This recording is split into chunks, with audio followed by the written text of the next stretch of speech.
And guys, and welcome back to another Big L's Big Weapon video.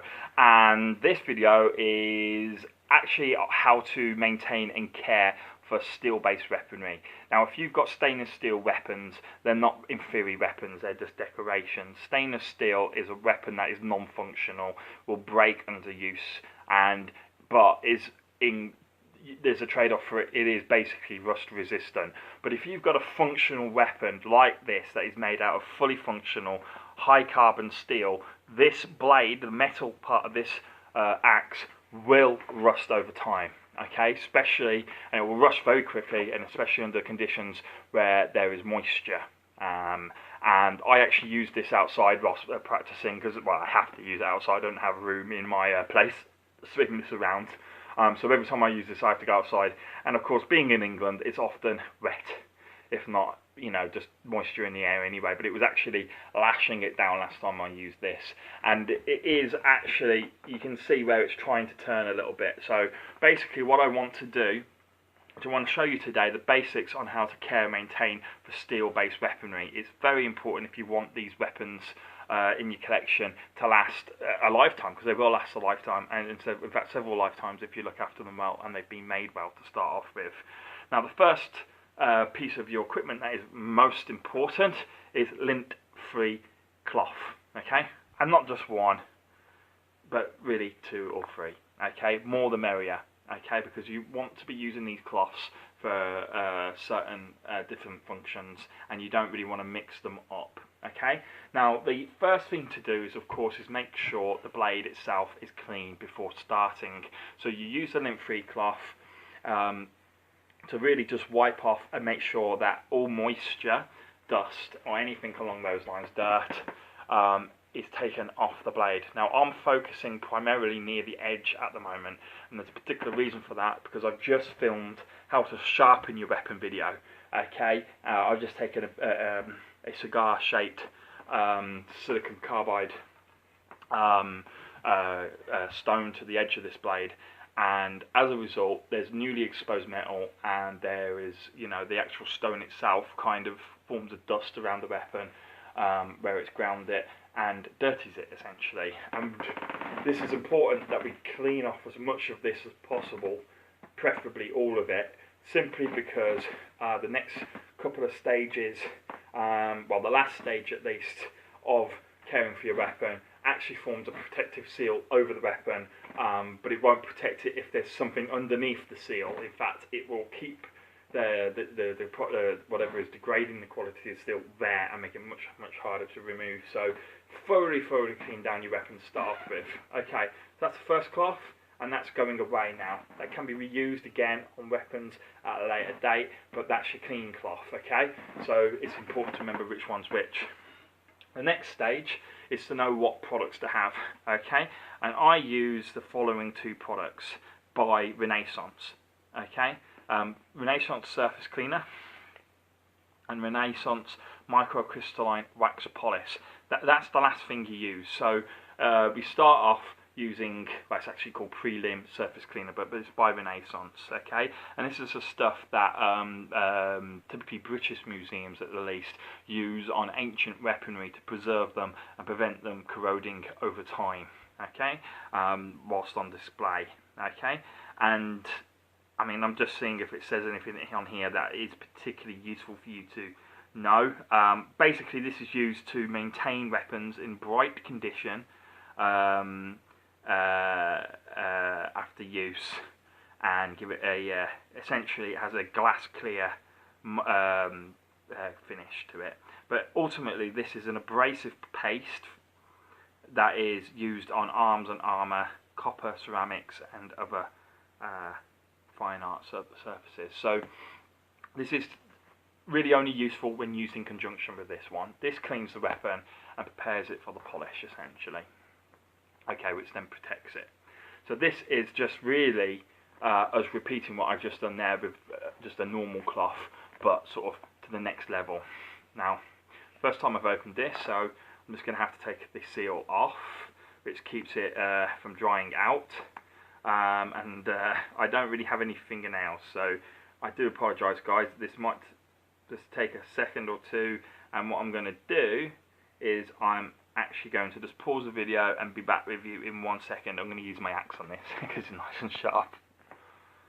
Alright guys, so I've just taken that seal off, didn't take much effort actually, and you can see there's actually some left on the seal that was over the top. Now it looks particularly foul, this stuff. It's a sort of beigey, goopy kind of product, and it says not to use too much, so I'd rather start off with a small amount to start off with. Might as well take it off this lid and apply it sparsely to start off with, and then see where we go with it, because it's the first time that I've really used this product.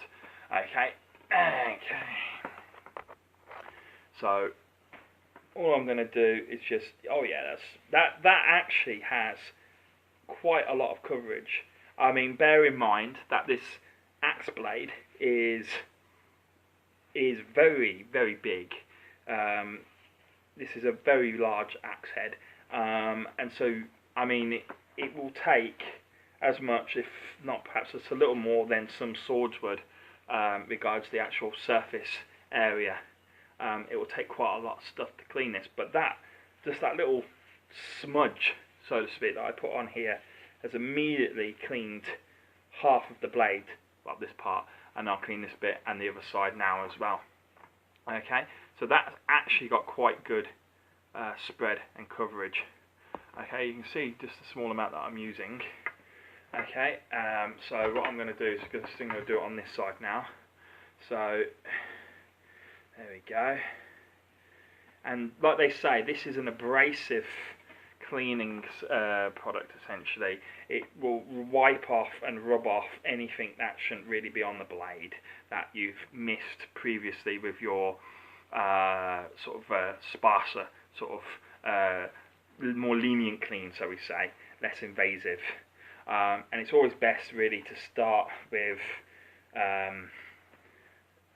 the most basic procedure to start with before moving on, simply because, you know, you don't want to go straight in the deep end. Okay, and I'm just going to clean the end here, which is where, not rust as such, but where the metal has started to lose some of its coloration.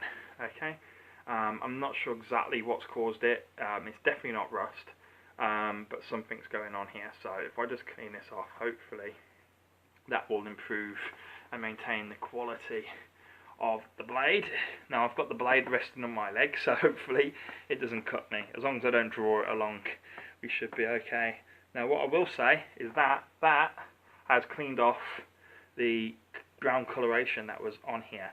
If it was rust, it's gone now, which is fantastic news, because I was a little worried. As I say, I was out in the rain for roughly an hour filming videos for you guys with this axe. Had to do a few takes, and it takes a little bit of time setting up the camera angles and everything. And even though it was a light drizzle, you know, a half reasonable amount of water did end up on the blade, I suppose, over that period of time. And within a couple of days, as I say, I noticed that this sort of brown coloration had started on some parts of the weapon. Not a massive amount, but something at the very least. There you go. That is looking very nice indeed. Very, very, very nice indeed. Now, of course, some of the places that I'm going to be focusing the next part on the wax will be the parts that are perhaps more vulnerable, like the actual edge of the blade itself. Simply because they're the bits that are going to get more used, and so need a little bit more protection. But that is I must say, you can see the quality of that product.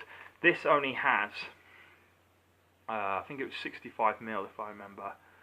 It doesn't have it written on here, but I think this was 65mm of surface cleaner. But that's going to go a long way. In fact, that's going to last a very long time, because I don't have a massive collection of weapons at this point in time. Now, that cloth is now not dirty, but has surface cleaner on, so that goes over there. Is not going to be used for anything other than surface cleaner in the future. And this now is, we get onto our wax. Okay, this is like a wax polish that the museums use to preserve weapons and prevent rusting. Okay, now how often would you do something like this? Well, first of all, every time you use the blade, I would suggest using this. Well, going through the same process that I'm doing now. And also, obviously, the very first time you get the weapon, it might be quite appropriate. just reading the instructions just to make sure I'm doing everything correctly, and whether it says anything particular. I mean, this product can be used on furniture, leather, paintings, metals, marbles, ivory, ivory. God, you can imagine having that. And yeah. Okay, so basically, it can be used on virtually everything. That's old. And what I'm going to do, so I've got a small amount there on here, and hopefully I'll be able to get good coverage. Now I've just noticed that that's not fully wiped off that surface cleaner yet, so let me just make sure that's thoroughly clean before progressing. Okay. Right, here we go. Bottoms up. If this goes wrong, I might need a new axe. It's only polish, what can it do? Okay. Now, apparently this does dry and harden immediately. Okay, almost within seconds, essentially. As soon as it's on the weapon and you've applied it, it will form a layer, and yeah, I must admit, it's nice and shiny. You can see how shiny that's gone, guys, in the light there. For minimum usage. It's quite hard it's quite a thick substance. Okay, and now I'll just apply it to here. The previous substance was more of a gel. Okay, this is more of a wax. You can tell it's a much harder substance. So it requires a little bit more effort on my part to use correctly. You can see I'm getting a little bit more confident with its usage and how much to use. But let's make sure that's all in there, because I don't really want to have to come back to this at a later date and find out that I've missed the odd little bit. So, you know, if you're going to do a job, do it right, yeah? Okay, I'm just going to get over into little nooks and crevices now that are easy to miss and forget about.